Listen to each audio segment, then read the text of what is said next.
So obviously we're out of the holiday season for the most part, but we are still very much in the gambling season. NFL, NBA, college hoops, it's all going on right now as we head into divisional weekend. You want to check out the DraftKings Sportsbook app. Don't wait another second. And to celebrate this year's football playoffs, DraftKings giving us 100-1 odds. That's right. All you have to do is bet $1 on any football game this weekend. And if your team wins, you cash $100. We're pumped about football, basketball, all of it. So download the top-rated DraftKings Sportsbook app right now. Use the promo code HelliePod when you sign up to get 100-1 odds on any football game this weekend. That's HelliePod for new players to get a shot at $100. 100-1 odds doesn't get any better than that. For a limited time only, DraftKings Sportsbook must be 21 or older. New Jersey, Indiana, or Pennsylvania only. Restrictions apply. See DraftKings.com/sportsbook for details. Gambling problem? Call 1-800-GAMBLER or in Indiana, 1-800-9-WITH-IT. We are also brought to you by Vuori. That's VUORI, the finest athleisure wear on the planet. And I do not say that lightly. I've been wearing this stuff for a couple of years, far longer than they have been sponsoring the Hellie Pod, but now I'm really into them because it's great. Try the Ponto pant. That's one of MJD's favorite things to wear. I love the core shorts that have the built-in liner. Wearing a t-shirt right now. They make great stuff. Hoodies, sweatshirts. They're even making flannel shirts, vests, coats. VUORI clothing.com/HelliePod is where you can get 20% off your first order today, and we're even going to throw in free shipping. So with no further ado, it is time for the Hellie Pod with MJD, presented by Vuori.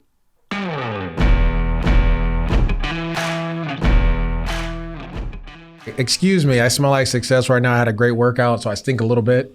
And a lot of people think success smells like roses, but it actually doesn't. You didn't shower before you came into the Hellie Pod after working out? I got done at 1:15. I had to go grab something. I came right here. So this is going to be a great podcast because it's a lot of hard work, blood, sweat, and tears we're putting into this one. You feel me? You look kind of swole, bro. I look lean. All right, so I guess MJD just started the Hellie Pod with MJD. It's now MJD's Hellie Pod. No question. That's how it should be because you didn't know what you were doing. So let's get it. With Matthew Bubar in the house as well. Yes, Hello, sir. Bubar. Hey, congrats to the Browns, too. Thank you. Give them their flowers. Hey, come on. Get your beanie on. Come on. Put your beanie on and give them their flowers now. He is so it is a great nervous day right now. It's a great day to be a Browns fan. I am very nervous. I was not quite as nervous as I was when they were up 28-0 because I was shitting my pants because of the last time they played the Steelers. But I'll tell you what, this win was for Batonio. This win was for all those fans in Cleveland. What about Joe Thomas, man? Joe Thomas, the quintessential left tackle, future Hall of Famer, no doubt, will be in Canton, and we are very happy. And it doesn't matter that we got to face MJD's Chiefs. Hey, we're rolling into KC. My homeboys there. We're rolling in. Be careful. I will tell you this, though, and this is the one thing that, it's so funny. First of all, they did an awesome job. You had the errant snap, and they just took the momentum and ran with it after that. But if Ohio State would have won that national championship, I would have just had to go to Ohio. Ohio would have gone crazy. I'd have had to go to Ohio just to see what it was like because I know they would have just burned the state down. But I will say this, forgive me, but some of those players that showed up in that game against the Steelers, particularly the backup to the backup, the O-line. That's awesome, yeah. He will never have to pay for a drink ever again in his entire life as long as he is in the city of Cleveland. You're talking about Blake Hance. Thank you. Me and Johnny Manziel. Me and Baker didn't know who he was before the game started. He introduced him right before the game. Like, hey, my name's Baker. I know you're going to play, but we'll get this thing rocking. Yeah, so Blake Hance goes in the game as essentially the third string guard. He was signed off, I believe, Buffalo's practice squad. Yeah. And had to drive. The reason he was signed by Buffalo's practice squad was because they needed him to drive to the facility because he had already been in the pro. Like he'd already been tested, so they couldn't have anybody fly because then they'd have to quarantine for 5 days. Anyway, one of the great stories for Cleveland. So pumped for Cleveland. I've said it on this podcast many times.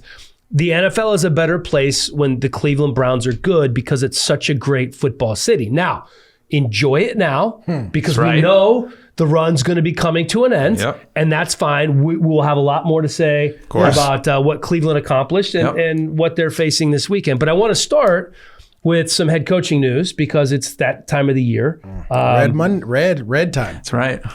Doug Peterson, I was mildly surprised on Monday that the Eagles decided to fire him after bringing the only Super Bowl title to Philadelphia in the history of that franchise. Well, think about this. They've been to the playoffs every year he's coached after Chip Kelly left, right? And then you have one down year, a little turmoil, a little beef in the locker room. 4-11-1. And then you let him go, which is crazy. But there's a lot of coaches who, I'm not going to mention any names, who have had horrible records year after year after year, and yet they still coach, which is bananas. But when you set the bar in Philly of Super Bowl and then playoff run, and then the team plays the way they played this season, and your quarterback plays the way they played this season, and then you kind of have a quarterback controversy because of the young guy, Jalen Hurts, comes in and plays.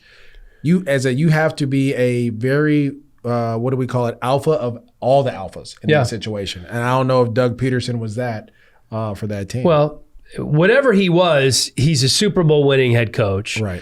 And he has one terrible year and he's out. And there was an unbelievable amount of controversy in that locker room.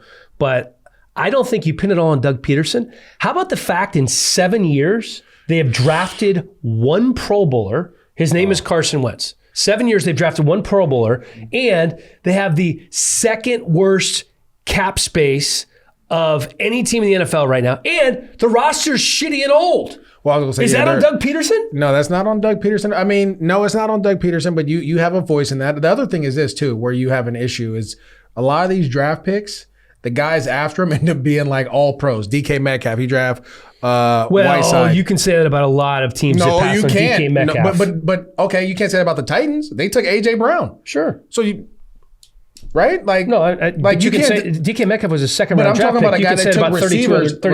The teams that took receivers in that draft. And we did just mention last week they did take Rager over Jefferson. Yeah. Right. Like those are problems. And then you have receiving issues, right? You have the drops that they had a couple years ago, and you don't get sure-handed guys. Like there's been a lot of issues there. The other thing is you draft a left tackle. You draft a left tackle from Washington State. Yeah. Andre Dillard. Which hasn't done anything, right?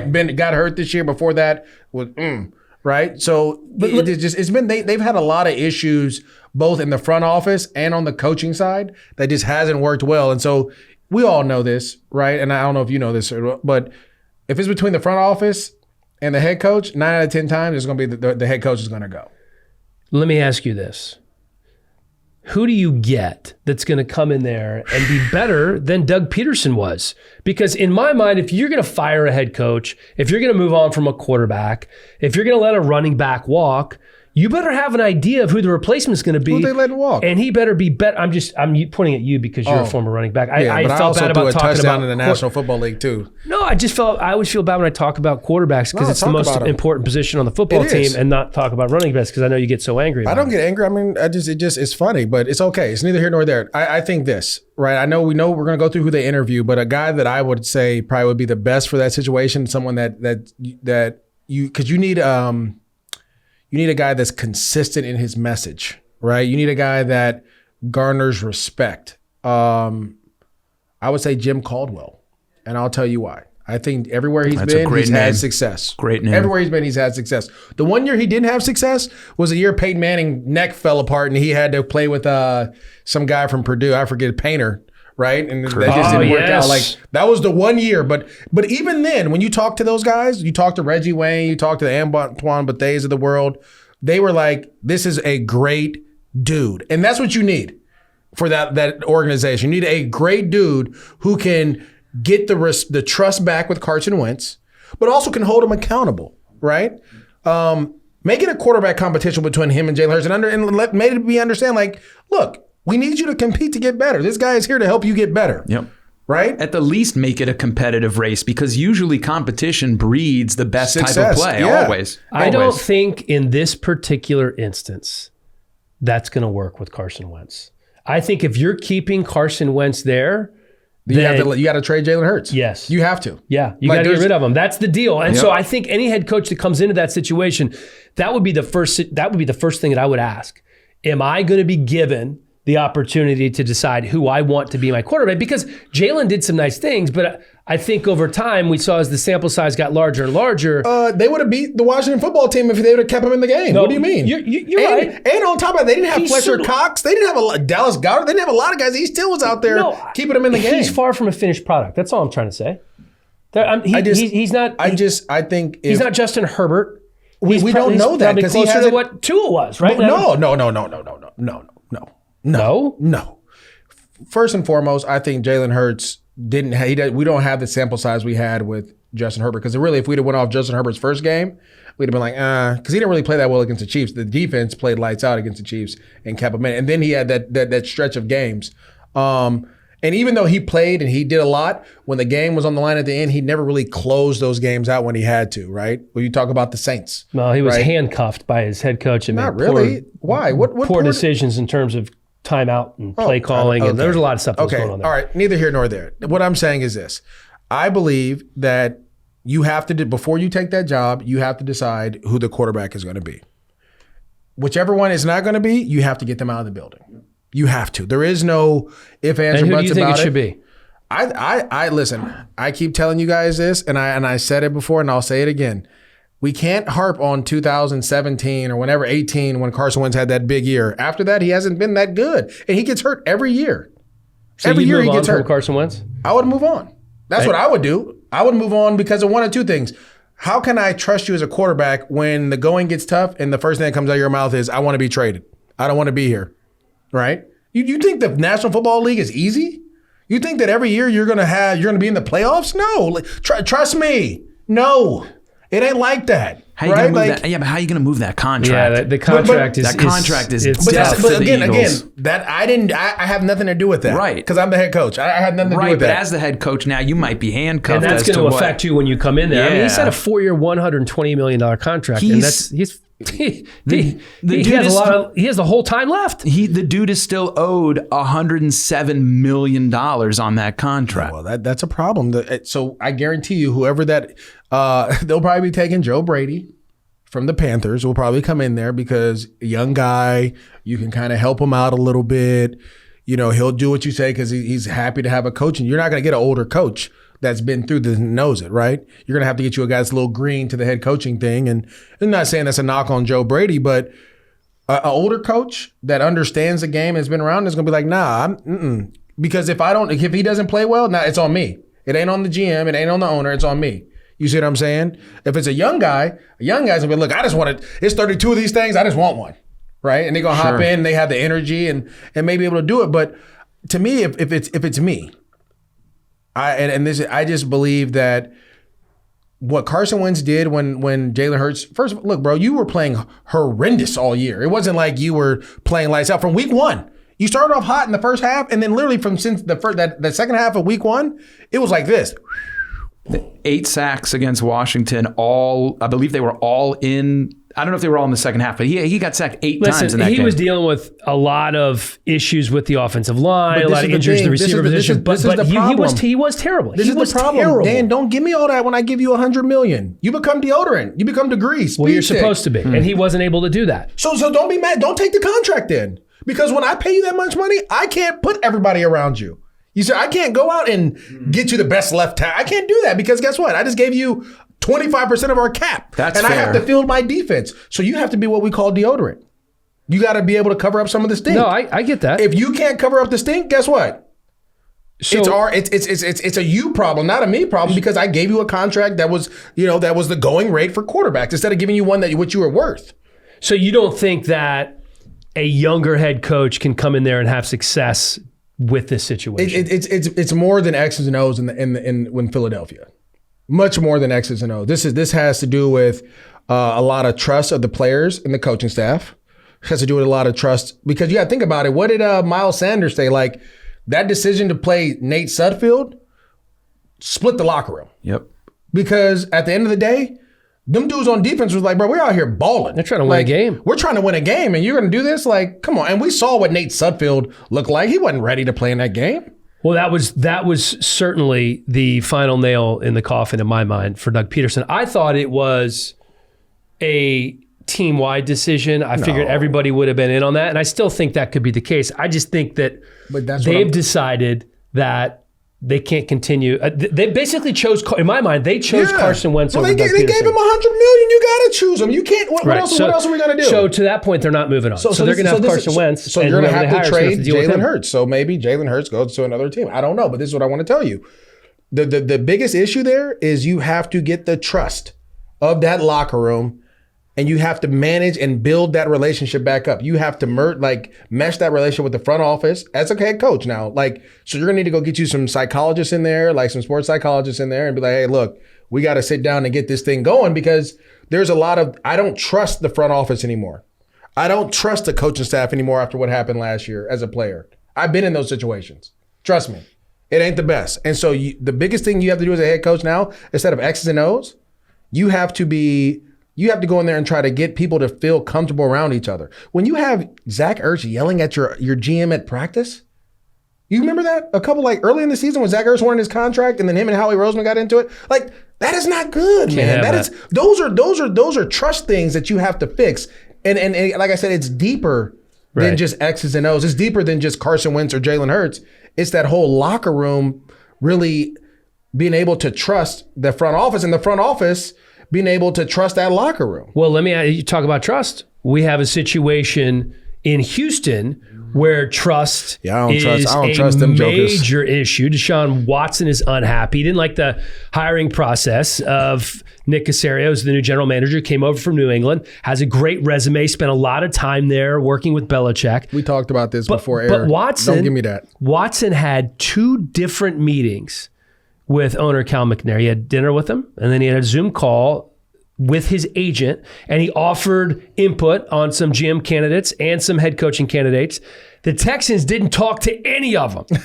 And then Eric Bieniemy, who is thought to be at the top of Watson's list because he's good buddies with Patrick Mahomes, he wasn't in the first round of head coaching interviews for Houston. He was just added recently. And then there's the tweet from Andre Johnson, the greatest former Houston Texan alive, the only player in their Ring of Honor, who said on Twitter, if I'm DeShaun Watson, I will stand my ground. The Texans organization is known for wasting players' careers. Since Jack Easterby has walked into the building, nothing good has happened in the organization. And for some reason, someone can't seem to see what's going on. Pathetic. Isn't Easterby a New England guy too? Jack Easterby was a kind of a life coach in New England and a pastor, and they brought him over to Houston. And then when they fired Billy O, he put on several hats and was actually part of personnel decisions. And Easterby, because of his connections to New England, is the reason that they brought over Nick Caserio. And listen, here's the thing. Nick Caserio was on a lot of people's list. They've been going after him for a while. I don't want to hear all that. Aren't we tired of the New England everywhere else not working? Aren't we tired of it when he went to Denver and you draft Tim Tebow and it doesn't work in Denver? Seemed to work all right for Brian Flores in Miami. He's the only one. He's the only one. He's the only one that has worked for. And guess what? The only reason it worked is because they spent money. Well, and Billy O had moderate success his first 4 years. Vrabel's not on that. You can't put it. You can't. He only played. You can't put him on there. Yeah. Brian Flores is because they spent money. And Brian Flores also, let's remember, they paid Byron Jones. They paid Xavier Howard. Xavier Howard's all pro. Byron Jones That's only after they blew up the team, though. They had to blow up the team. Right. Think about it. They blew up the team. They let everyone go, and then they rebuilt. And a lot of times when you do that, it doesn't turn around as fast as it was going, as it did. That worked out well for them in the end. Because people were saying, what are you doing? And it worked out well. And it looked kind of crazy. Right now, they have a choice to make too. Because Tua hasn't looked the best. In a game that you have to win against the Bills, you allow them, not only does Tua not look good, you allow them to put 56 points on a defense that was ranked one of the top. So this I was going to get there, but I'm going to get there quickly now because you brought it up. So DeShaun Watson, very unhappy. He's not communicating with the organization. Chris Mortensen floated the idea of trading DeShaun to Miami for Tua, and obviously receiving some draft capital in return. He signed a 5-year, $156 million contract extension, and there's speculation that he could force a trade now because he's that unhappy with what's going on in Houston. Yeah, he could, but I don't know how. So you would take a $22 million cap, and that's what you have down here, and you're already $17 million over the cap. Yeah. You will play with nobody. Well, and why would you trade one of the top 5 quarterbacks? Right. Unless you're getting all the draft capital back. Unless we're getting everything back and, what would make it worth it? If you are saying, okay, this is untenable, and Nick Caserio sits down, they hire a new head coach, and they both sit down with DeShaun, and DeShaun just says, fuck you guys, I am out. I don't want to be here. I've seen what's gone on. I've watched it for too long. You traded away DeAndre Hopkins. I know that wasn't you. Doesn't matter. It's systemic, and I don't like it, and I want out. What would you have to get to trade DeShaun Watson? Say you get Tua, okay? Say it's Miami. I still need the number 3 pick. I need the number 3. That's just not it. Like that's not it. I'm gonna need a 3 with that, and probably like a 5 or 6, a 3rd rounder and a 5th rounder, and then probably something the next year because I'm giving away what we call a transcendent talent. Right? When you talk about scouts, DeShaun Watson is a very talented player, and what I'm getting in return is not the same. Even though they were drafted high together, it's not the same. Well, and you really don't know what Tua is. Yeah, you don't know what Tua is at this point. Right. So you would need okay. I knew you were going to say the 3, or so it's the 3rd overall pick, because Miami has 2, so which is their pick back. It is, yeah, but I may not get the 3. I may get the later one, right? I may get the later one, right? And still in that situation, like I don't know, I don't know if that works because at this, I'm just man, first and foremost, this is my issue. Has that ever happened with any of the top quarterbacks in the league when they're looking for when with Phillip Rivers, for example, right? Because the Chargers had always changed coaches, right? They would always take Phillip Rivers, what he thought, because again, that's your CEO of your company. You should do that.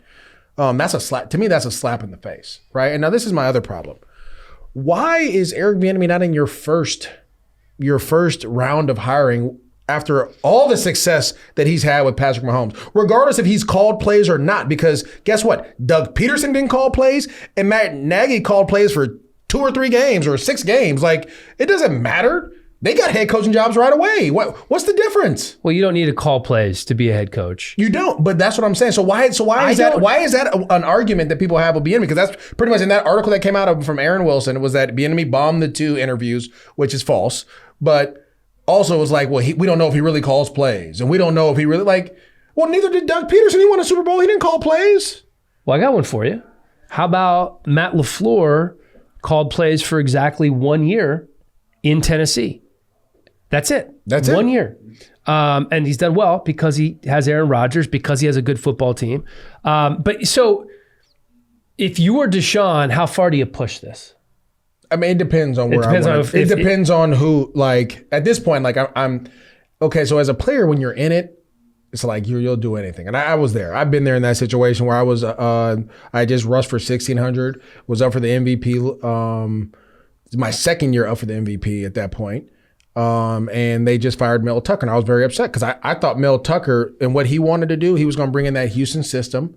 We were going to play his. He was defense. the OC. Mel Tucker was the DC. DC, and he was the interim head coach when Jack Del Rio got fired. Oh, he was interim when Del Rio went out. And we as a team, we won 3 or 4 games down the stretch, and it was this is what we want. He kept it so simple. He literally told us, on offense, I just want you to finish every play. Offensive linemen should be driving guys down the field, receivers catching the ball, fighting for yards, running backs, breaking. That's all I want you to do is do that. And then defense, we're just going to set a vertical edge, and that's it. Right. And we started playing well, and we just went all on a tear. And I'm this is what we want. This is what we need. And then they went and got Mularkey. I didn't know anything about Mike Mularkey at that point. But also my contract was up too. I was well, it wasn't up, but it needed to be up because I was balling. Right. And so when I spoke to the GM about it at the time, and I told him this is what the locker room wants, they went in a different direction. And a lot of the times when coaches come into organizations that are bad or haven't won games, they think, you have bad players, and they think you guys are soft, and they think all these negative things instead of really just getting to know the guys. You know what I'm saying? And it became super toxic the next year because I held out. And then when I got in the locker room, it wasn't the same locker room it was before. It was completely different.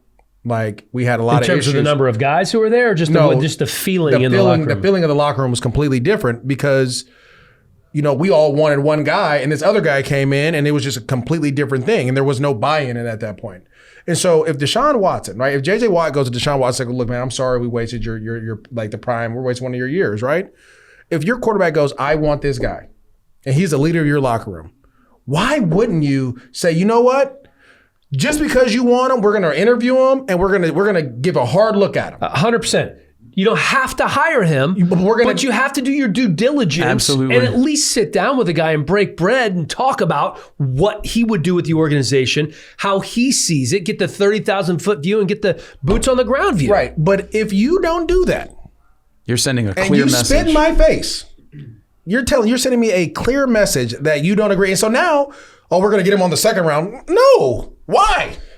If I'm Bieniemy, don't even talk to me. Well, that's what I would say. And I'm surprised that Bieniemy's even agreed to do the interview. Well, this is the thing. He has to. Why? Because he doesn't have a job. He doesn't have a head coaching job. He has to go in, at least break bread and talk to him about it. But this is something I haven't talked to him about that. This is just my personal view on it. My personal view is, I don't curse on this because because your kids listen. He's a God-fearing man. No. This is because I have other jobs and I like my other jobs. There you go. But I would one of the words would be a curse word and it'd be like you, right? Because don't disrespect me. You fired your coach week 4. Our bye week wasn't until week 10 or 11, whenever it was. You could have interviewed me then. Right? But no, you decided to interview, who was it? Marvin Lewis and Romeo Cornell, right? I think that's who they interviewed. And then this article comes out of nowhere, out of Houston, right? Like don't pee on me and tell me it's raining. Like, just tell me what it is. If you don't want me, I'm fine. But don't now all of a sudden, because you got all this bad publicity and Andre Johnson's come out and DeShaun Watson's upset to be like, okay, we'll interview you now. Like, no, I'm cool. You can't take that back. I have a very good friend who's he's a bigwig in the business industry and he does very well for himself. And he once told me a great business lesson. He said, Matt, I'll take a meeting with anybody. I'll listen to anything that they have to say. Doesn't mean I'm going to agree with them or do business with them, but I'm going to listen to them because they might offer me something or say something that I'm not thinking of right at that moment. And I always thought that was a commendable quality to have, especially in the business world. This is heightened times 1,000. If you can't translate that from a business industry to this industry of sports, which is all business, if you can't do that, then you are behind the 8 ball. You are a losing franchise already. If you can't even just see something and just take a meeting, it's not that difficult. My opinion is, you talked about how early they fired their head coach. They were the first team. One, yeah. They were the first ones. Yep. So there should already be... Swedish already had a coach in place. 8 guys who have been interviewed. They should be making a decision this week because they should be that far ahead of the curve compared to everybody else. Like, what? The Eagles will probably hire a head coach before they do. I was always told this: 1 + 1 = 2. Always. And I'm gonna tell you why. You have Esterby, who's a Patriot guy. He hires Nick, Nick Caserio, who's a Patriot guy. Yep. What do you think the coach is going to be? They just got rid of one that was a Patriot guy. What do you think the kind of coach is going to be? Oh, you're saying they're going to hire Josh McDaniels? It only makes sense. And if they don't, then I'm wrong. But I'm no fool. Okay, I was born at night, but not last night. And two Patriots equals is going to be a third one. 1 + 1 = 2, and that's what it's going to happen. And I promise you, because that's what they know. People hire what they know. You're saying Josh McDaniels is going to go? Watch. Wow, I need to write this down because that's a great prediction. It may not be McDaniels, and I don't know, but it will be a Patriot kind of guy. Okay. The other thing that I gotta bring up is if everybody knows that Watson wants to leave, if he makes it clear enough, it says, "Look, he's already made it clear." Right, but to Dan's point, it's in the water in Houston, dude. If he's going to pull a James Harden, if he pushes this far enough, and everybody else knows that he wants to be traded, doesn't that devalue the trade compensation? Not for him, not at all. Not for him. Because you have a quarter, like let's say the Niners, for example. The Niners need a quarterback. Sure. Pittsburgh, they need a quarterback, right? Yep. Possibly the Jets. The Jets, the Jaguars, even like there was a rumor that he goes to Jacksonville. Yep. Like there's a lot of teams that need quarterbacks in this situation. Miami, we just talked about, right? Yeah. I mean, there's a lot of old quarterbacks too. Like, who's going to be quarterback in New Orleans? Yep. Jameis Winston or Taysom Hill? Like, come on, like there's a lot of old quarterbacks. Indy could use one. There's 25 teams realistically that would look at him and kick the tires. Chicago, he followed all the Chicago people, weather people. That's what you didn't know, but I did some little research on that too. He followed all the Chicago weather people. Don't be fooled. It ain't by choice. DeShaun followed all the Chicago weather people on Twitter? Yeah. It was all over Twitter. It was hilarious. Really? Oh, yeah. But that's the thing. Like, that's fascinating. There's so many. Imagine DeShaun Watson. You had a chance to draft him. You took Mitchell Trubisky. Now you have a chance to double back and get him. Go get him. Come on. Not many teams get the second opportunity like that. And from the player who's saying, I want out of where I am, and you can go and get him. And so at the end of the day, let's just bring it back full circle is if you're leader of your locker room, and this is for all the scouts and the GMs and all the people that want to listen or want to be a part of this. If you run a business and the person like your manager says, hey man, I think we should look into this guy, you should look into that guy. No one said you should hire him, but you should at least look into him to show, you know what? We value your opinion. Because Mooch said something, Steve Mariucci said something on game day morning, and I disagree with him because I get it. A lot of people don't think that players are in tune with GMs and aren't in tune with the front office. We talked about D'Angelo. We had D'Angelo Hall on the podcast who literally went to the front office of the Washington football team every time he was there. Back then it was a different name, but he was hang out with those guys. There's a lot of players in the National Football League who are in tune with the GM because guess what? That's who you bring in to be a part of our organization, part of our team. I used to sit up there and talk with our scouts all the time and our personnel and directors all the time since I was a rookie because I want to know how you're thinking. What kind of guys you going to bring in to help us win? Are you going to bring in some dogs? Are you going to bring in some dudes that we got to kind of, work with a little bit? Are you going to bring in some dudes that ain't going to help us, right? And so especially now with Twitter and Instagram, that was before Twitter and Instagram and all that.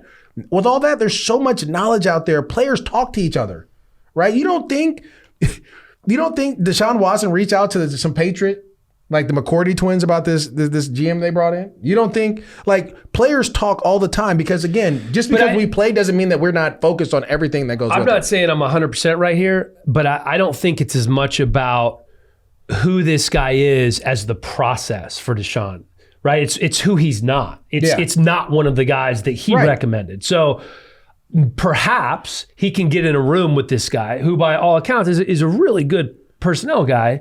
And I know you have your doubts because of what the Patriots did in the last few drafts. Tell me who they drafted in the last 10 years has been like, besides Gronk. It hasn't been a great run the last 5 or 6 years for them draft-wise, especially at the wide receiver spot. And there are other spots too. I'm just saying he has learned under the greatest coach in the history of the NFL. But again, Bill Belichick, and he is the greatest coach. But this year, the team that they had together, and yes, they had some guys opt out defensively.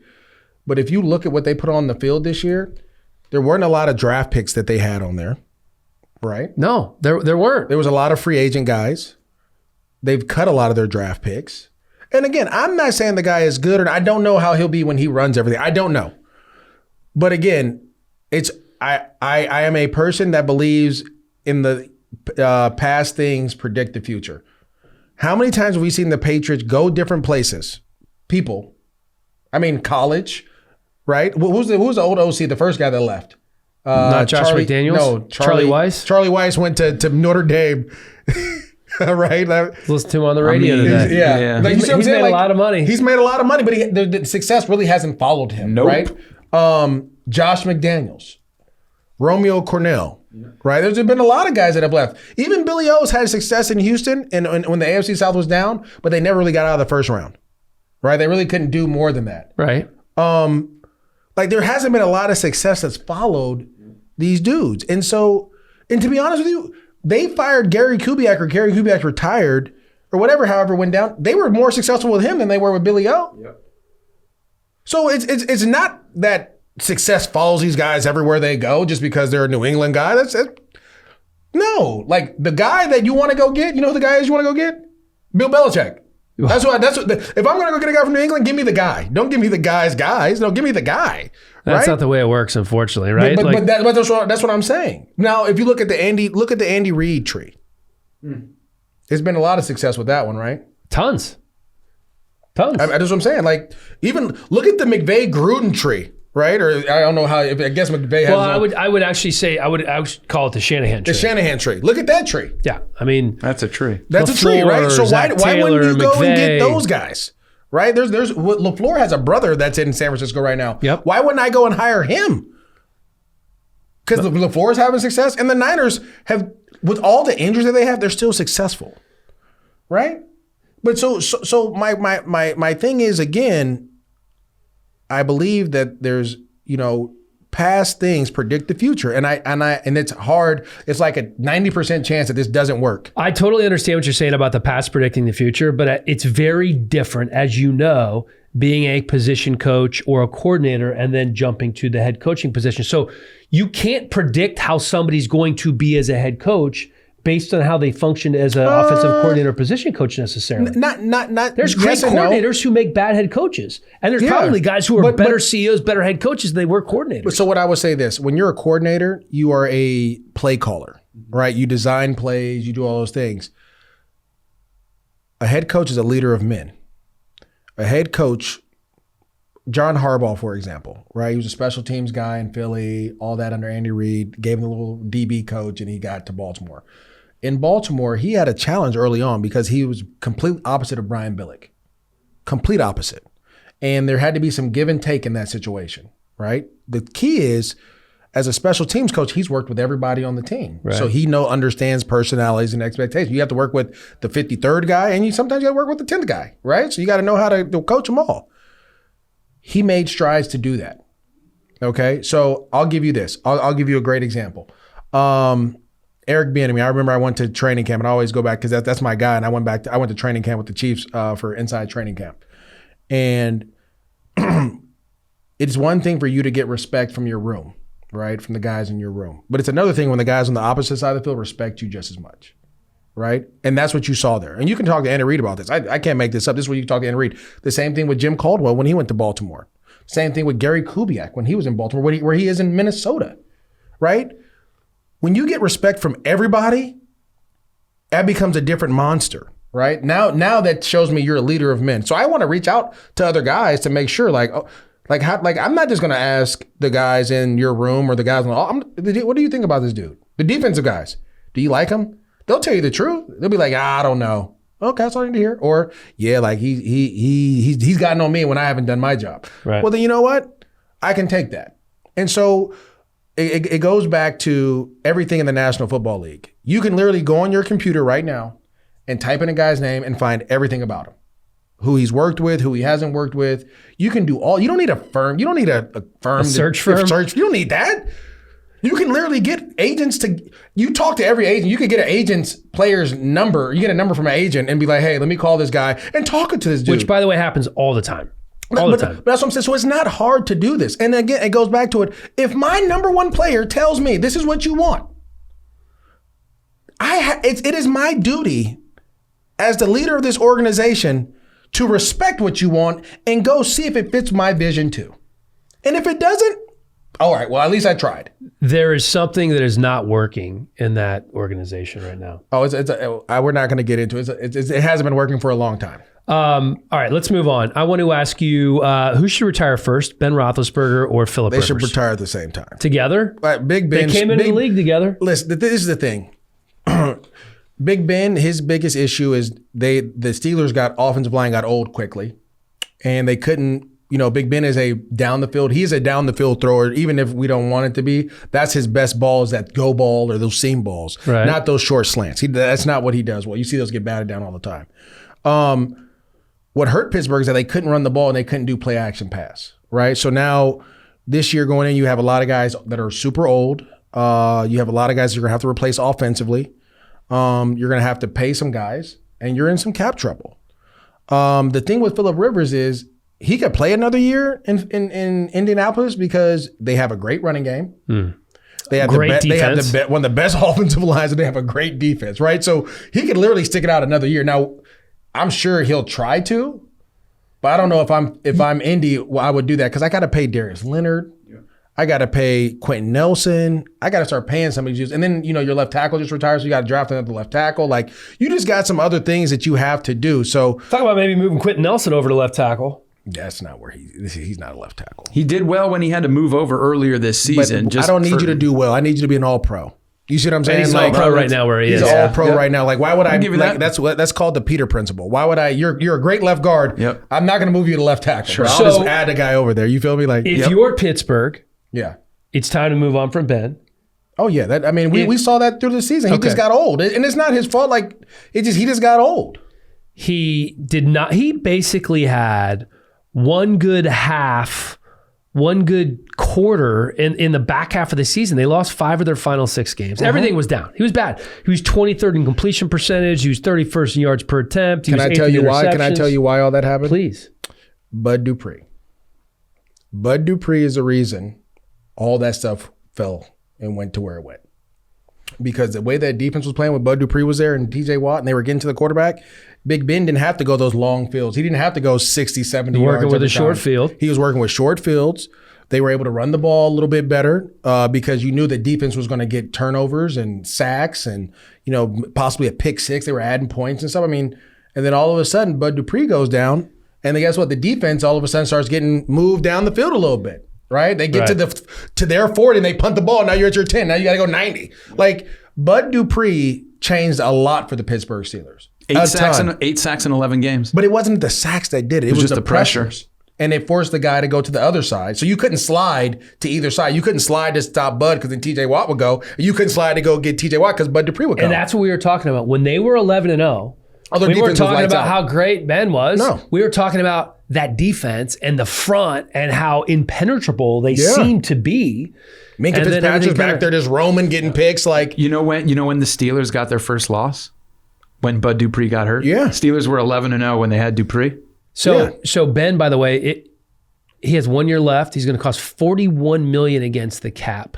Because the salary cap's going to go down, that's 23% of the team's cap.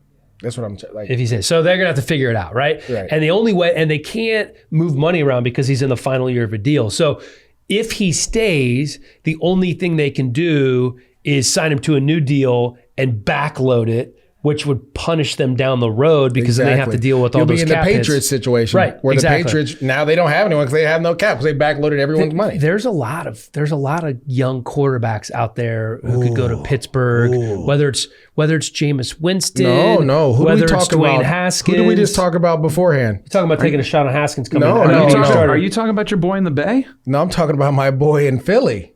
We talked about it. Jalen Hurts. Oh, that would be a match made in heaven. A match made in heaven. All of a sudden now, like if I'm Pittsburgh, I'm hey, Howie. That's great. So what you want to do?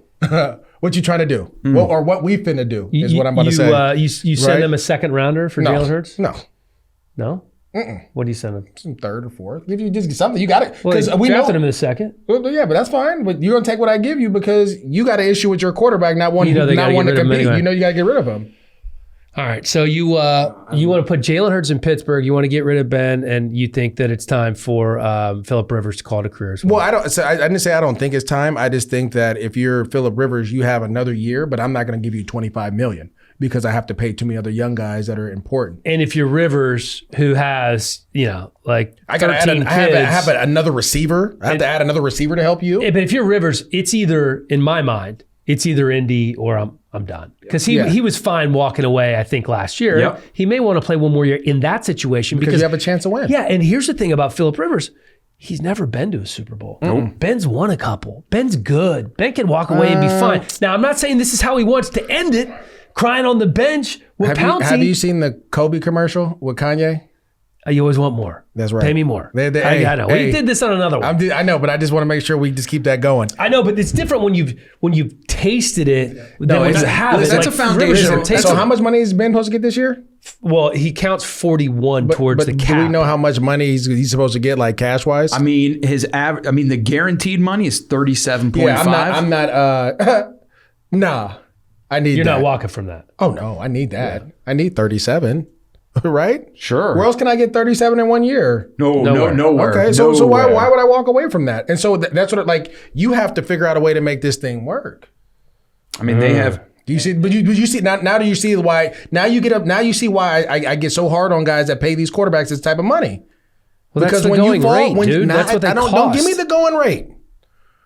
Don't give me the going rate because when you fall downhill, all of a sudden as an organization, we are in a world of trouble. We've seen it with the Patriots. We're starting to see it with Philly. We're seeing it with Pittsburgh. It's a lot of teams when the stuff starts going downhill. All of a sudden, Patriots can't blame that on quarterback because Brady took less than everybody else. But they a lot of the money when they let him go, he still hit their cap this year with a lot of other people, right? So that's kind of how it works. Yeah. So it's a lot. Like I said, it's a lot, and so. That's why on this, people, you're a quarterback. I'm not a quarterback hater. Just when they go downhill, all of a sudden we have a problem, a big one. Yeah, I'm seeing a couple different things here, but technically, from just a money standpoint, it's around 19 that he gets because he was front loaded on the. But okay, so am I walking away from 19? No, okay, no, you're not walking away from any of it. But he on that other point, the Colts will have to make a decision because not just Rivers is a free agent. Jacoby's a free agent as well. And they had two quarterbacks making 20 plus. Well, they paid Jacoby what, 13? Yeah, he got a 2-year deal worth $30 million when he signed. He got a 2-year 30, and Rivers they signed for 25. So I mean, they were basically paying $40 million for the two of them. So you could bring Rivers back and say we'll give you 20, and you could sign somebody else instead of Jacoby and give them 2. That's it. And there's your savings. That's it. That's how you can save right there. Sure. We have football games to talk about. We do. Yeah. But hold on. We're not, because this is important for people, man. Like the games are important, but these are big time decisions that a lot of these organizations have to make. You've already made your decision. I haven't made it. I just said that if I'm Big Ben, I told you what I would do if I'm the Pittsburgh organization, but if I'm Big Ben, I ain't going nowhere. Yeah, right. And if I'm Phillip Rivers, I got 17 kids. I'm really not going nowhere. I'm gonna try to get another one. I was just gonna say you've got to feed more children. Right, and I don't want to be a high school quarterback head coach yet in Alabama. I don't want to be a head coach of a high school yet. I think he's ready. No, he ain't they don't ready pay yet. enough to feed 9 kids. I don't think not he's as a ready. high school coach in Well, maybe Alabama. I don't know. Let's talk not games. Concord de La Salle. It ain't Florida. It ain't Concord de La Salle. I don't know what you're talking about. All right, let's talk games. Time for a quick timeout to tell you about a few of our sponsors. And we start with Greens Plus, a health food leader since 1989, known for creating the first ever blended green superfood powder and the first company to infuse that green superfood into a bar. The bars, powders, taste great. The most effective way to improve your immunity, detox your body, boost your energy, and get that nutritional insurance that your body deserves. All organic, gluten-free, available at Whole Foods, Amazon, or greensplus.com. I recommend going to greensplus.com because you get 20% off if you use the promo code Hellie. You like smoothies?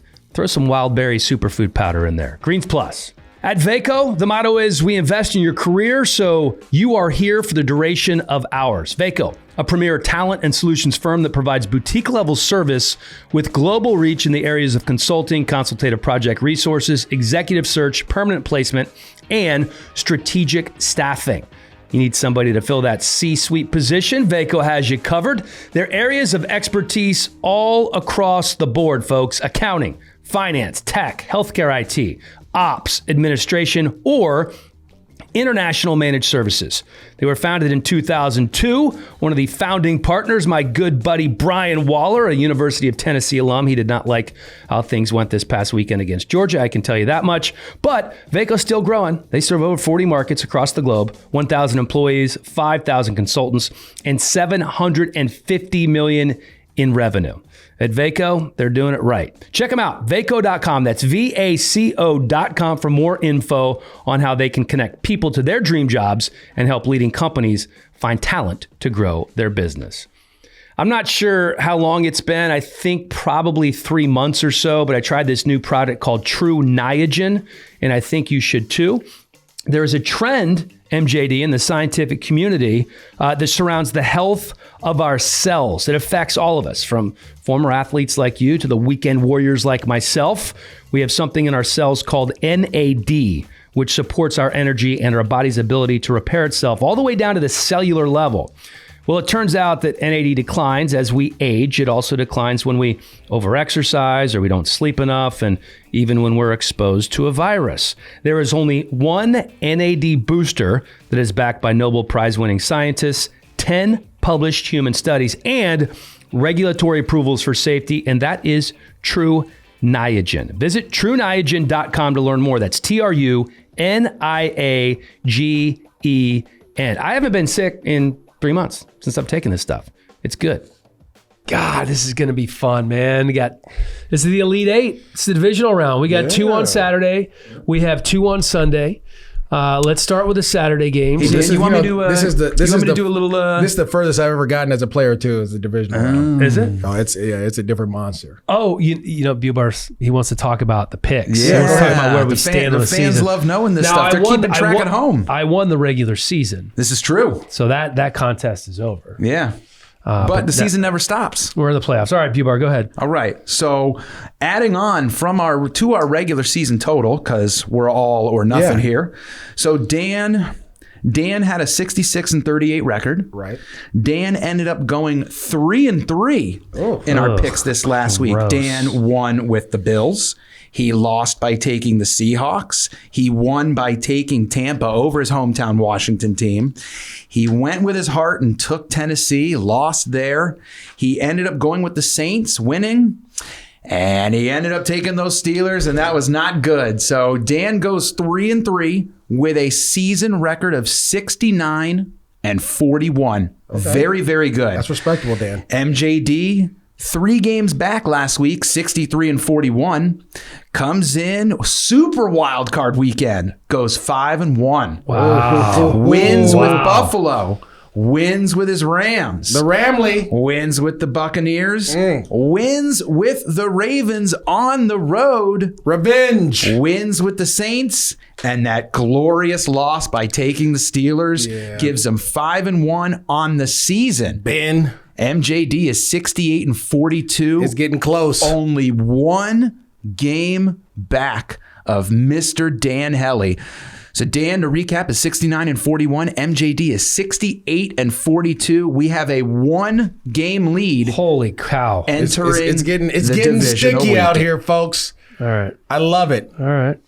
This one we're gonna have a lot. How We're can gonna it have a lot possibly be missing that on this close? one. We got teeth now. We're gonna at least for sure. I know 2 that we're not gonna agree on. For sure, I know 2. So let's go.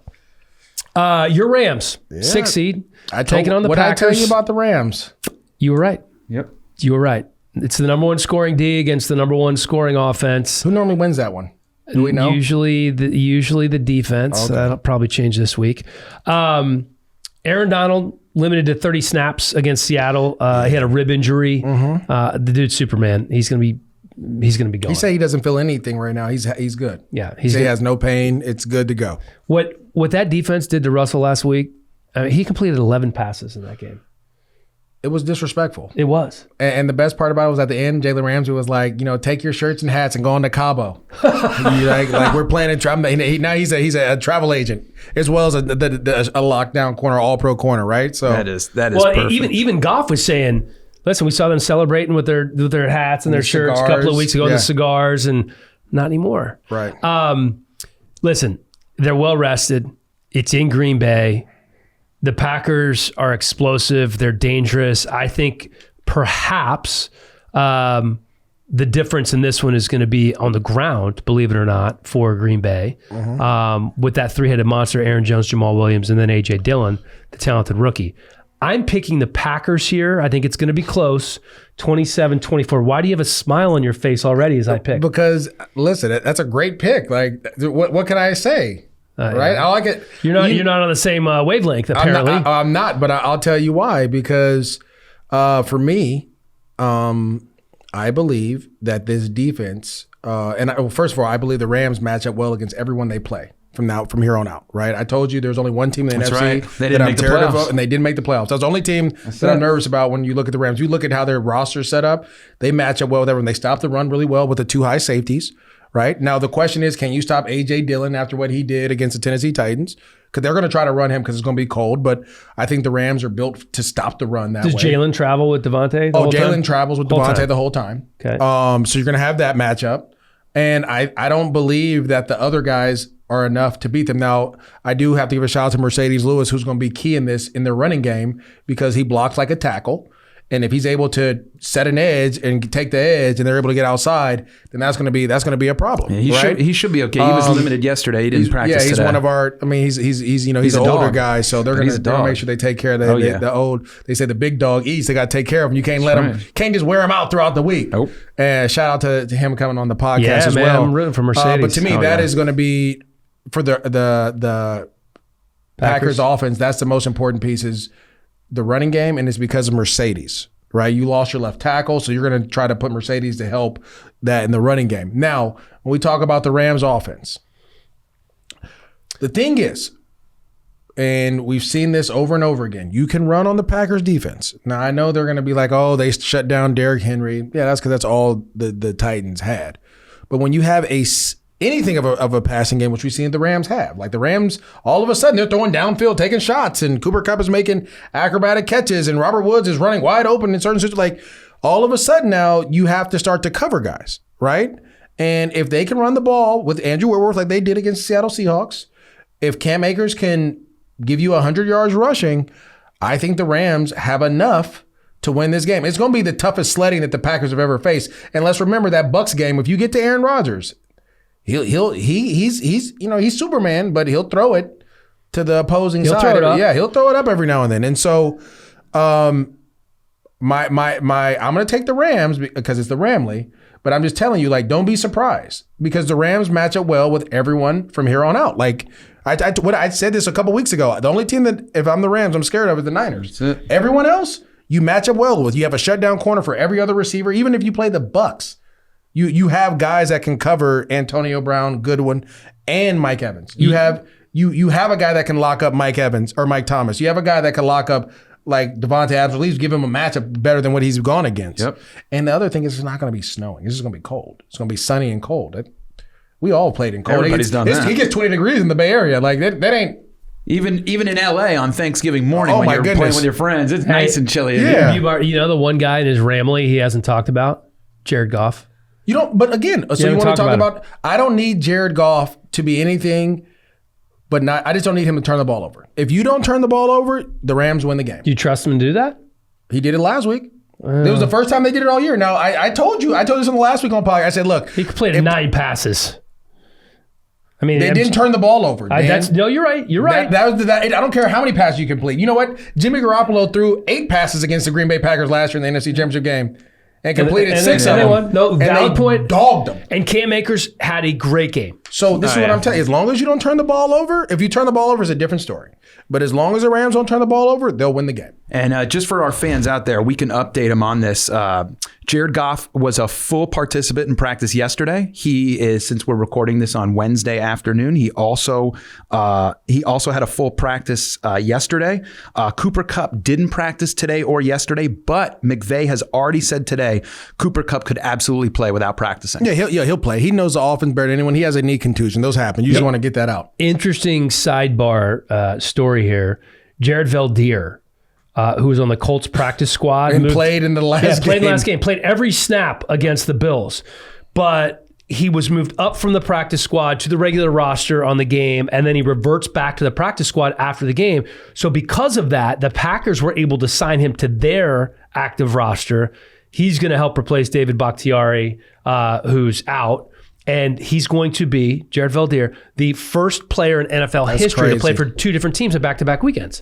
Breaking, the Packers have just placed Valdir on the reserve COVID-19 list. No! Just happened? Yeah, just happened actually about 10 minutes ago. They just placed Valdir on the reserve COVID-19 list.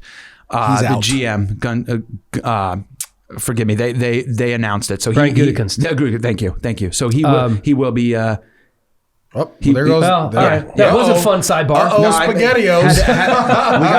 We got to make sure we keep whoever that the left fans tackle involved. is going to be getting some work because Leonard Floyd, who dominated again this last week, is going to do it. Like I keep telling you, like it's crazy when you get in the playoffs. It becomes all about matchups. And I know the Rams. If you look at their roster and the way they're set up, they're not going to face a lot. The only team that I could say that is offensive line that's like scary would be the Saints. Right, because the Saints have 2 good left tackles, they good guard, rookie guy. But if you put Aaron Donald on the rookie, all of a sudden, it's going to change the game. Right? So like they just have the right pieces in that line. They can rush 4, they can rush 5. They don't blitz, right? They bring pressure every now and then. They can get home with 3 if they want. There's one point they got home with 3 and they hit Russell Wilson in 2 seconds. Like it's crazy. All right, so you have the Rams. No big surprise there. I'm going Packers in Green Bay. The second game on Saturday is the Ravens at the Bills. 8:15 kickoff on NBC. And in my mind, this is the game of the weekend.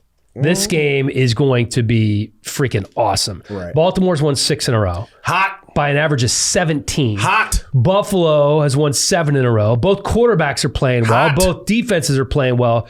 To me, this is going to come down to which defense can make more stops or force more turnovers. Here's a question I want to ask you, because this is what's been in the news the last day or so. Lamar Jackson never played in snow. There's a 40% chance of snow in Buffalo. I think it's fun, and it was kind of a cute soundbite from Lamar, even though I hate using the word cute. I don't know why I said cute, but it was kind of a funny soundbite. But it doesn't matter, because Lamar is going to be the one with the advantage if it does snow, because offensive players, as you know, have a distinct advantage when you're running in snow as opposed to the defensive players, because you know where you're going. Yeah, so I played in snow one time in college. It was at Washington State. It was freezing. It snowed. It was crazy. The next time I played was in Pittsburgh in 2007. All right. And then I played a couple other snow games, but nothing too major like that. Like, it's easier to run the ball in the snow, right? Because I know where I'm going. I know where I'm cutting. You have to stop and plant and do those things. Now, this is the thing. And I'm taking the Ravens in this one. And I just want to put that out there. So we got it down. I'm taking the Ravens. The last time Buffalo played Baltimore, I know Buffalo didn't have Stephon Diggs, which I think is again, he's changed. Hellie alum, baby. Yeah, he changed the whole dynamic of this team, to be honest with you. To me, the Buffalo defense struggles stopping the run. They have all year. Okay, we saw what the Colts were doing with them, with Jonathan Taylor, and when they wanted to run the ball, they ran the ball down their throat, right? Imagine Lamar, and if you go back and watch what happened last year when they played the same defense, Lamar had a field day with them. He had a field day. Now, the one guy they don't have is Hayden Hurst, who had a big day, if I'm correct, or make sure I am correct in that. I think Hayden Hurst was who had a big day, but you still have Mark Andrews. The thing is this. All of a sudden, that Baltimore defense, like I told you they got healthy. They're healthy all of a sudden. You got Calais Campbell, you got Derek Wolfe, you got Judon, you got Yannick Ngakoue, Patrick Queen, and then your 2 corners are healthy. You see what I'm saying? Now, all of a sudden, they're healthy. They haven't been healthy until last week. Remember, Peters was out for a couple weeks, and this guy, Calais Campbell, was out. All of a sudden, they got healthy right now, and all they're going to do, their job is just to keep Baltimore in the game. Because eventually, Lamar will do what he has to do. And that's what happened to Tennessee. What did I tell you? Revenge is best served what? Cold, baby. Remember I texted you when they were dancing on the logo. What did I tell you? They were dancing. I told you what's going to happen. So it's funny you said that. You talked about this Ravens team, the defense, being angry. It was personal. I'm like, whatever. And you were 100% right. And you know how I know this now? I'm going back. I'm doing this all in my head. I know you talked to somebody on that staff. I did. Who you played with in college. And he gave that to you before the podcast. And I was thinking about that when I was watching the game. I was thinking about that when they held Derrick Henry to 40 yards. I was thinking about that when they danced on the logo. You were absolutely freaking right. I told you, man. Like people, like I always see Damashek and guys like Patrick Claybon on Twitter like, oh, a professional guy, he doesn't need motivation. Look, I'm going to study hard regardless. But if you make it personal, it's just that 1% that I needed to do the little extra that, what I'm saying? Like, dude, you disrespected my head coach on our logo, right? Vrabel, they don't want to shake hands. They don't want to do nothing. Did you see the way Lamar got up out? Now, what I love about it is Lamar and the Ravens didn't shake hands after the game. They ran out. So now it's a good rivalry we have. But it made it personal. And when Marcus Peters picked that ball off, I knew where they were going. I knew exactly where they were headed to. Yep. And I knew what they were going to do. And the best part, and when we talked about head coaching, a lot of head coaches would be like, don't do that. Did John Harbaugh say anything to them when they danced on the logo? No. You know why? Because they talked about that in the meeting. Like this was disrespectful. They showed the clip. This is disrespectful. We're not tolerating this. Now, can you carry that on? I think this organization is one of the better ones in the National Football League, and I think they have the leadership to go on. Might be the best. I believe that, as much as I love the Kansas City Chiefs, which I still are my Super Bowl pick, the Baltimore Ravens are the one team that scares me with them, because if Lamar can play the way he did, all it took was one run, right? He pulled it down. He ran for like 50 yards. It took one run. Now all of a sudden, like the offense, everything's going again. And you get J.K. Dobbins is running well. They're running the ball. They're not throwing the ball 70 times, right? They just to me, this is just a bad matchup for the Buffalo Bills. It's tough. When you were saying how hot the Ravens were, and Dan mentioned Buffalo's won 7 in a row. Would have been 10 if it wasn't for that Hail Murray. I mean, they would have been a 10. They would have had a 10-game win streak going into this one. Here's why I like the Bills. Right. J.A. The initials J.A. Josh Allen. And when you watch that game, there was a drive just before halftime. Oh, yeah. We went 90-something, right? He put everything on display on that drive, okay? He had that 37-yard pass to Gabriel Davis right up the sideline. Yep. It was sweet. Toe tap. And then he was rolling out to his left, threw a bullet to Gabriel Davis for like 19, 20 yards. Both of those plays reviewed. Right. Remember that? Yeah, I remember that. And then he has a 16-yard run and a 5-yard touchdown run. You saw the arm, you saw him moving in the pocket, and then you saw the wheels. And I think that's going to be the difference in this game. As much as I love Lamar, he can't throw it around the yard like Josh Allen. But the Colts didn't have the corners that Baltimore has, and they don't have the pass rush that Baltimore has. And that's the difference. And I think that's where my concern comes in. I don't think there's anyone that can cover Stephon Diggs one-on-one. I think they double team him, but I think there's guys that can cover the other guys one-on-one. And if you take those dudes away, the only guy you can attack is Patrick Queen, which they're going to try to use with Singletary out of the backfield, but they'll have a plan for that. And again, they can get pass rush. Yeah. And think about it. How many times did they sack Tannehill? I think it was like 3 or 4 times in the game. Derek Wolfe showed up. Old savvy vet from Denver shows up, gets you one. We still haven't. Calais Campbell still hasn't showed up and played. But let's remember, Calais Campbell had 3.5 against Philadelphia. He can get hot and he was go hyped crazy. That game too. They sacked Lamar 5 times in that game. The Titans did. No, I'm talking about how many times they sacked Tannehill. Oh! I'm sorry, I read it the other way. Only once. So it was Derek Wolfe, right? It was. So if you only get and your guys can cover like that, and you're not going. And again, I say this because I love Stephon Diggs, and Stephon Diggs against a different route runner than AJ Brown. AJ Brown was literally manhandling those DBs. Yeah, AJ Brown was manhandling them boys. There's no one on that's going to be physical like that to manhandle them. If that makes sense. That's why I say I just think that the Ravens running game with Lamar and the way their defense is playing, it doesn't. Again, to me, it just doesn't look like a good matchup, right? So that's those are the two. I knew we were going to split on those two. Yeah. All right. I'm taking the Bills 21-17. By the way, if I could just add one last thing, Josh Allen is 7-1 versus top 10 scoring defenses this season, and even more importantly, Allen versus top 10 total defenses in 2020. He's 5-0. Has he played the Baltimore Ravens? He has not. Okay. But I just wanted to put that out there. It makes it more fun for our picks to show where we're going at. And I think that's Baltimore's different defense than the Rams. Yeah, Baltimore's a different defense than the Colts. They're different defense than this. You got to remember this: the Colts and the Buffalo Bills play the same defense. They're the same dude, right? Leslie Frazier and what's the guy for the Colts is like Eberflus or something? Yes. Eberflus. Yeah, they're out of the same system. Yeah. Right. So they play. So this is a different system, more man-to-man, more pressure. Right, they're going to try to get to Josh Allen, so we'll see how it goes. But all right, so we've split on our first 2 picks, both Saturday games. This is going to be exciting. Yeah. All right, Sunday, Browns at Kansas City. Listen, they're a great story. I love your Cleveland Browns. We talked about them right off the top, probably for too long. Not really. No, we didn't. Kevin Stefanski is on track to return to the building on Thursday. Doesn't really matter, man. They did everything over Zoom last week, and I would do it again. They got it done. Yep. They already have more full practices in the books this week than I think they did last week. I wouldn't have had a full practice this week. Denzel Ward, their best corner, and starting nickel Kevin Johnson are going to be back. Yep. And when you look at Kansas City, and this is something that I think people are going to focus on more as we get to game time, by the time they kick off, a lot of their starters will have not been on the field in a real game in 20 days. Right. And I'm all about being fresh, but MJD is 20 days is it going to take them half a quarter to get into a rhythm out there? I think Andy Reid's practices are so hard, right? They practice hard, and training camp, they're hidden, they get after each other. I think that is where, you're going to go out there, and now they haven't played a live game.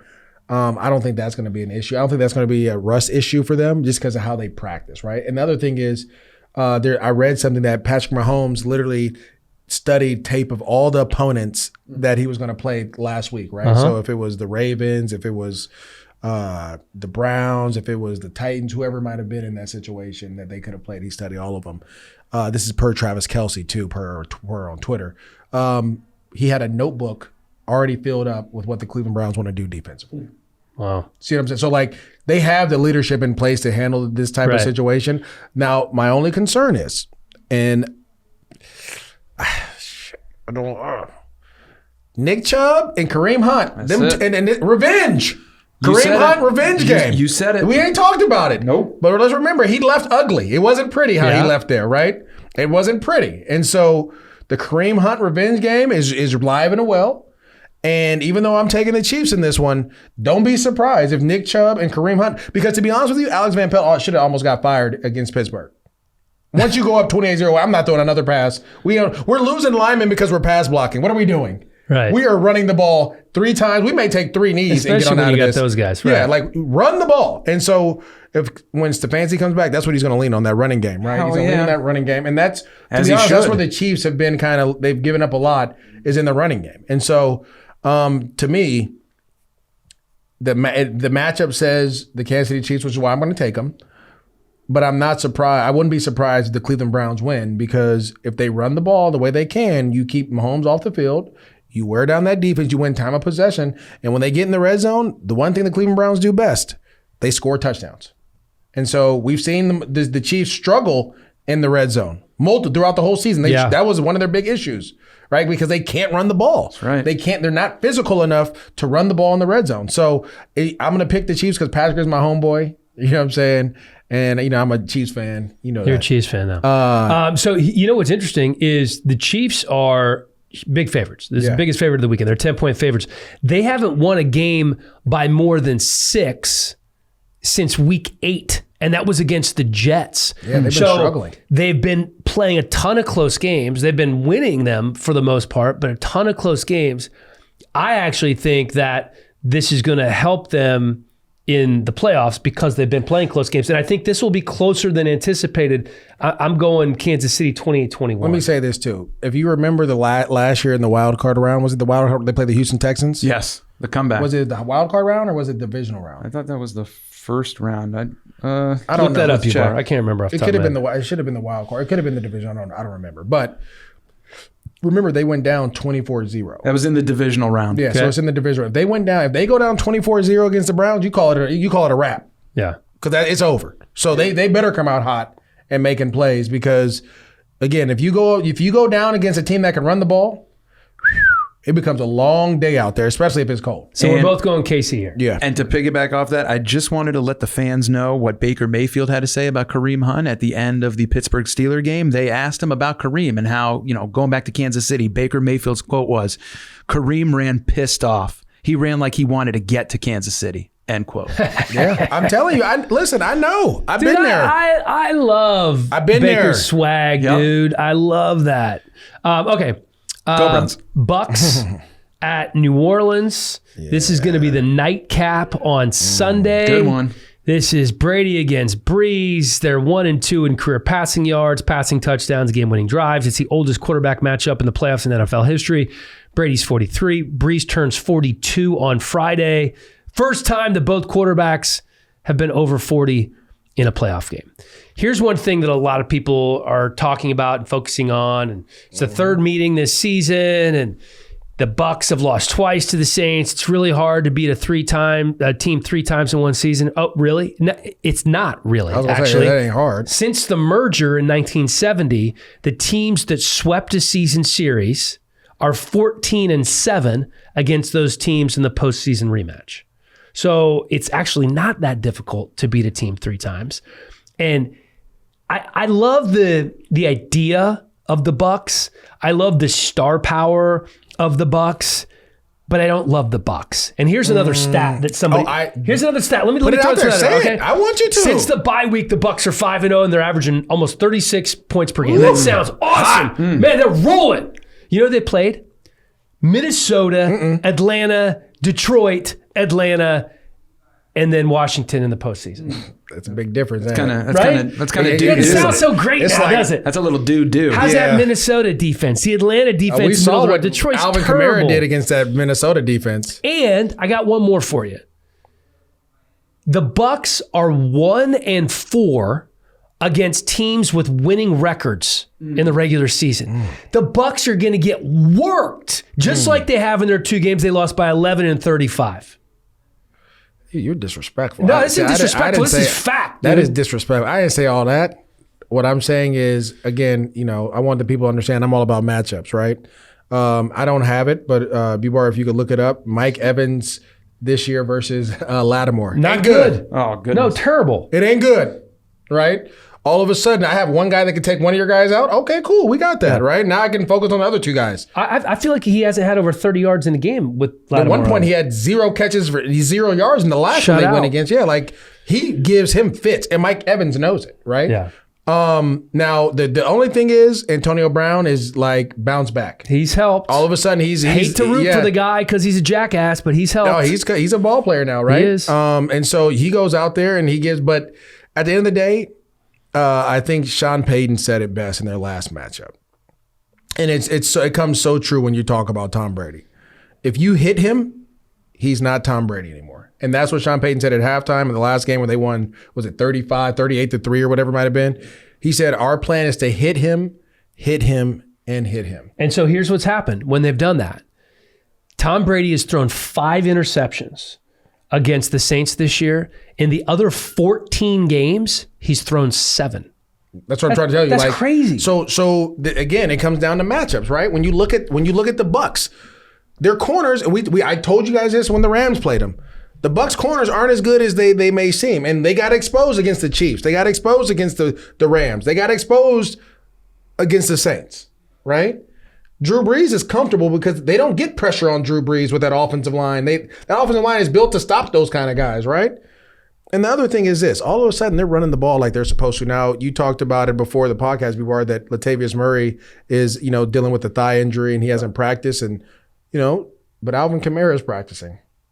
And Alvin Kamara is still one of the toughest runners to tackle in the game.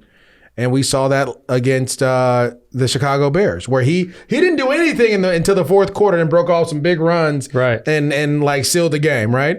So to me, it's just a matchup. And then Mike Thomas is back all of a sudden. He's healthy. Yep. Yeah. Jared Cook, to your point, you wanted to know some numbers on our Evans versus Lattimore. Yeah. So this year, just for 2020, okay, Mike Evans versus Saints defenders in coverage, all right? So he saw 4 targets against Lattimore this year in coverage. 0 catches against Lattimore. That's a in problem. Coverage. All other defenders versus all other Saints defenders in coverage. 6 targets, 5 catches, 66 yards, 1 touchdown.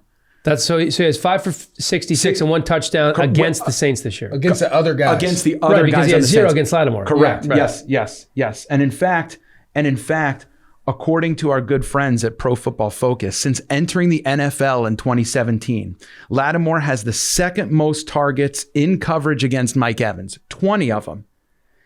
And in 20 targets, he has 9 catches. His completion percentage is 45%, Breeze, when he's throwing. Well, excuse me. His completion percentage is 45% for the quarterback, whoever it is, because we've seen multiple. He has 1 touchdown. One. That's what I remember that touchdown. But that's what I'm trying to tell you. Like he shuts them down.